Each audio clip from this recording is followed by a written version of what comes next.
Look, just on Joe Biden, he spoke at the NATO summit overnight. He started off with some strong words on the Ukraine war.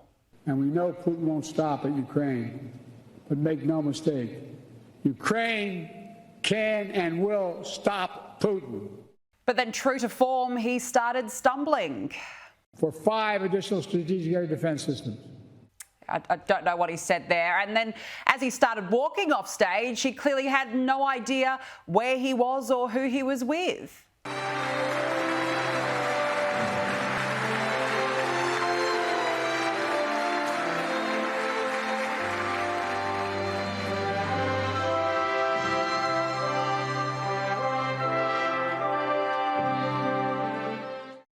Douglas, this just goes to the point that you were making earlier, that he's not being taken seriously on the world stage. We're talking an important global event, the NATO summit, where the Ukraine war is being discussed, an important discussion, and yet the president doesn't know where he is. He's becoming a joke. Well, we've had this week the news that he usually gets a briefing that includes, I mean, this is horrible to say, it's so cruel, but he apparently gets these briefings where it shows photographs of how to get to the stage, where the podium is, where to walk on, where to walk off. You can't really pretend that this is a man at the height of his powers or even with any real powers. It's very sad. And I think that, you know, the people who support the Democrats in America or would like to vote against Trump should just reflect on what their instinct is when they see something like that. Do they think this guy has got another 4 years in him? Or do they think, as many of us do, this is cruel of Jill Biden and Hunter Biden and the rest of the family not to be saying to him, step down now, Joe, allow a new generation to come in, leave with some dignity, protect your legacy, and pass the baton on. It's cruel that they're not saying that. And there's going to be just more and more of this. And just one other quick thing, you know, the job of the president of the United States is not just to occasionally read an auto cue in front of allies. It is much, much more than that. It is directing policy. It is deciding policy.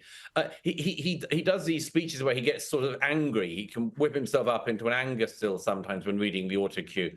But if he meant what he just said about Ukraine, then why has America not been providing Ukraine with all of the weaponry it's been asking for in this period? Whether you agree with it or not, Biden says, you know, we're gonna stop Vladimir Putin, but then doesn't act on it. I mean, I think these are sort of, it feels like a late empire problem, and I hope it's not. Well, look, let's hope that it's not. And just on that point, you know, he's got these big photos of how he needs to walk from the stage to the podium. There's reports that White House advisors for more than a year have had to aggressively stage manage his schedule, his movements, his interactions. You know, Douglas, how long can the White House and Jill Biden, as you mentioned, the Biden family, how long can they really keep up this facade if he is to go another term? No, they can't. They can't. It's perfectly clear, and with every day, they just can't keep it up. I mean, they will for a little time, but the longer they leave it, the more humiliating it's going to be for everybody, not least America.